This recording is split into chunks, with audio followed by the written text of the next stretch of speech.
Good evening, everyone. My name's Tim Carpenter. I'm a statehouse bureau chief for the Capital-Journal. I'll explain what we're going to do here while he gets his microphone on and maybe drink some water. So my assignment tonight is to engage in a conversation with Bill, and we're going to do that. A conversation about his career rather than the tornado, and it's impossible to adequately do that in the time we have allotted, but I'm going to ask him a few questions, and then we're going to open it up for everyone else to go to the microphones and ask questions as well. So I did want to add my thank you to everyone for taking time out of your busy lives to be with us tonight. Are you ready? So you've been in part of hundreds of programs that delve with law enforcement. There's what, American Justice, Cold Case Files, American Greed, and I've got to know, have you learned the answer to the real question, does crime pay? Only in American Greed. Can you hear? I said only.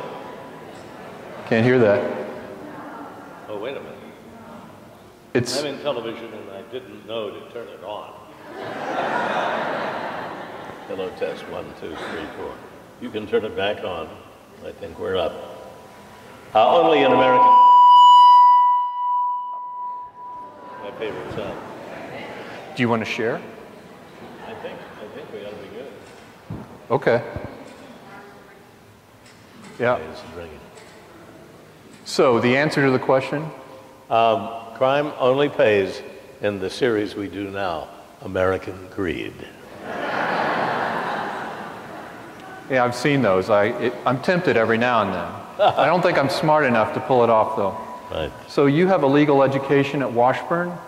You served in the military, and I'm curious if that law degree and that military service in the reserves helped you as you went about covering important stories, whether it was the Manson trial in California or going to Vietnam and writing about Agent Orange and the children that American service members left behind.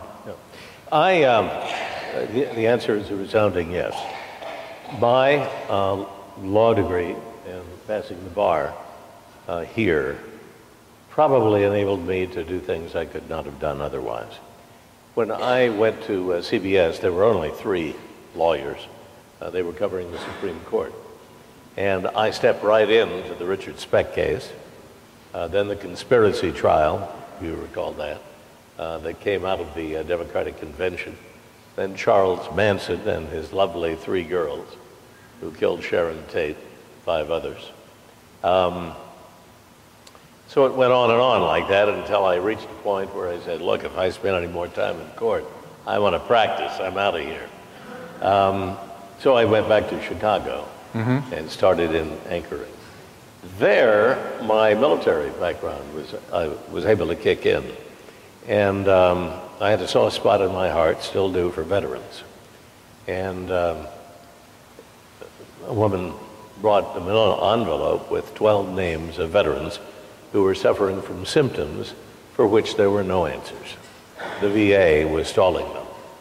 And so I went out and I began interviewing them. You know how that goes. And one of them, I got to one, and he had a baby. He was a sergeant, and he was in play coup with Special Forces. And he had a little boy about 5 who, while we were doing the interview, put his hand on his dad's knee. And I could see clearly that the tip of his little finger was congenitally deformed, just kind of hanging there by skin. And so I looked at my cameraman, and he was ahead of me, zooming in, of course, on that. We produced a half-hour show on Agent Orange. We had to, and I approached it like a prosecutor would, and or a defense attorney, because I knew the 5 chemical companies were going to come after me with everything they had and try and prove, oh, this is just a local station, you know, and if it were important, the networks would pick it up. But the veterans got hold of it, and it was back in the days of the 3/4-inch tape, great big things.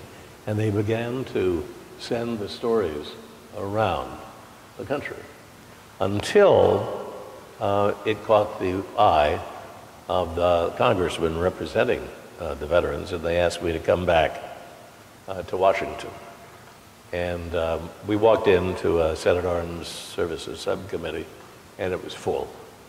And that's when I realized that this story had legs, it had impact. It was one thing for Agent Orange, the defoliant that took the leaves off the trees so we had a better free fire zone in Vietnam. One thing to hurt Vietnamese, another thing to hurt U.S. troops. And about 10 minutes in, it's rather quiet. I thought, oh, we've failed. And the camera zooms in to the little boy's finger. And there was a moment almost like the tornado, a hush, and then, oh my God.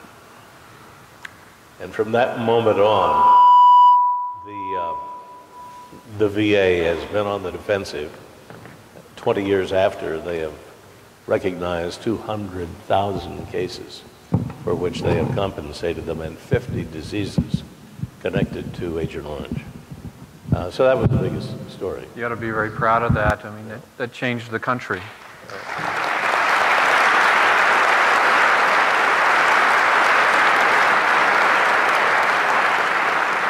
So on a bit lighter note, I've got to bring up the Anchorman movies. If you're uninitiated, these are irreverent comedies, and okay.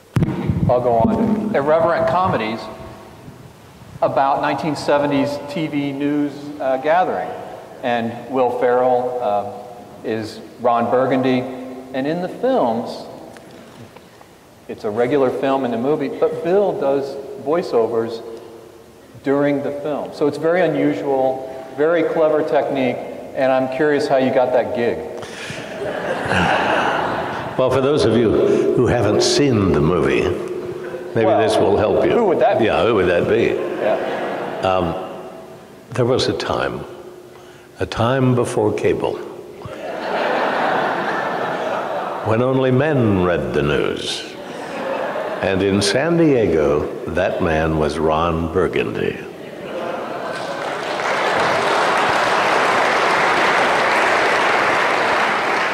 The director, Adam McKay, who just won an Oscar for the business movie, was in Second City in Chicago when my co-anchor and I were, on the meteor.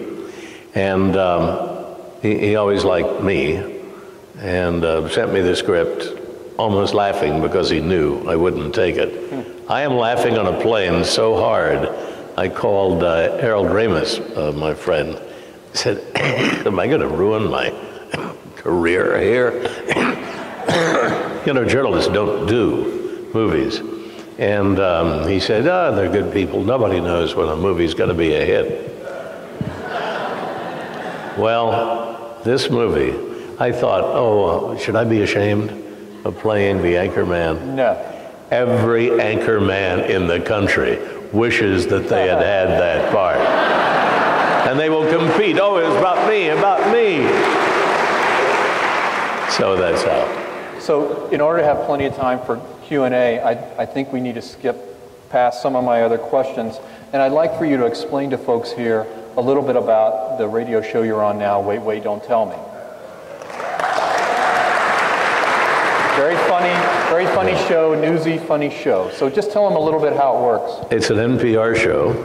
It has 7 million listeners on podcasts, 5 million every Saturday morning. Peter Sagal was a friend of mine, and he said, hey, Carl Castle is retiring. Would you like to fill in for a couple weeks? It was so much fun, I wouldn't let it go. And it's just very, very, very wise. And they bring in these comedy writers for Bill Maher and Veep and Colbert, and so I think our team is just as good. You're suddenly hip again. I'm hip.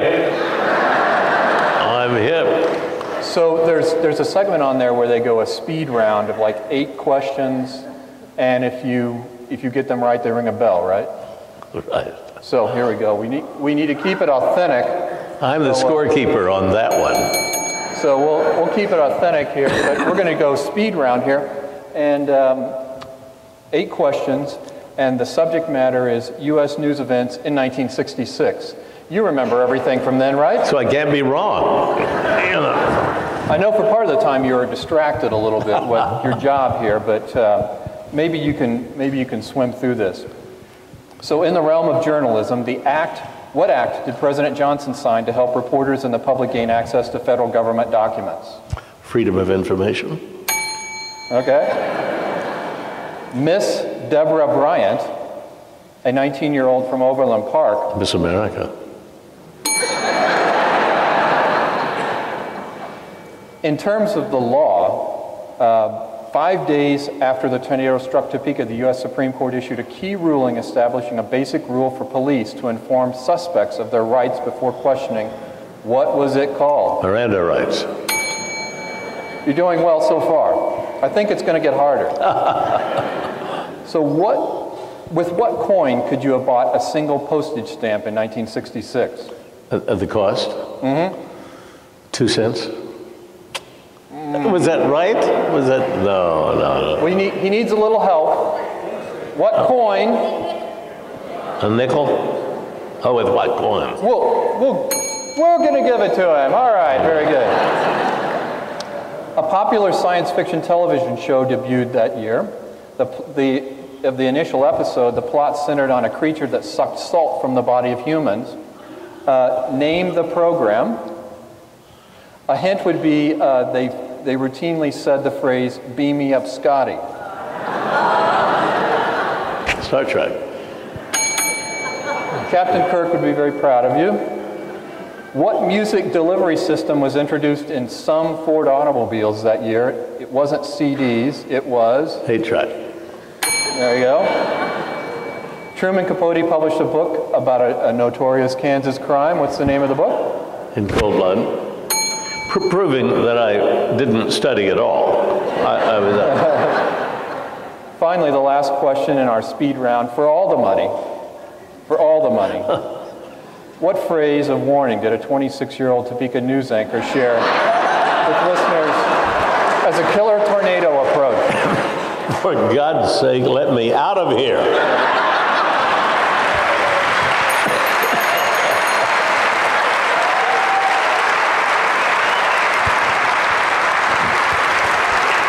So now we're going to do Q&A from the crowd, and this is perhaps the part that you might have looked forward to. There are microphones on both sides, and please step forward and ask your poignant questions. I certainly don't have them all, and come on, don't be shy. You know, there's not a center aisle in this. If not, I'll have to ask more questions. If you guys don't want to. So while somebody's going to the microphone, I read somewhere that you were among the first American journalists to go to the Chernobyl nuclear site, and I'm just curious that since that's radioactive, what were you thinking? It was a good place for God's sake, take cover. The way we discovered it, too, there is a 10-mile circle, and they don't let any of the vehicles out. And so the vehicles were in. I got there about a year and a half after. And we had a Geiger counter with a physicist, and he put it on the seat next to me, and it pegged. It went off. And of course, you think, of course, everybody's radioactive, and this is exactly where it's supposed to be. Right. The behind the scenes is that they didn't know what they were doing, the Russians, and I think it led to the revolution that overturned the Soviet Union. They just realized these guys are really stupid. So the incompetence of Chernobyl? Yeah. If you stop and think, There was a helicopter that went down right into the sarcophagus, but he flew over the fire, and that was the granite burning at 2,000 to 5,000 degrees. And when he tipped like that, he looked down, and you could still see the red. And so I asked the director, and I said, "Did you ever think you would never get it out?" And he paused, wondering what politically correct explanation he could give. "You're damn right. They were afraid. They were that afraid. They didn't know." And but he was perfectly happy to take us into his office and give us lunch. He said, "Well, these are the most beautiful women in Ukraine, and they work for me." Ugh.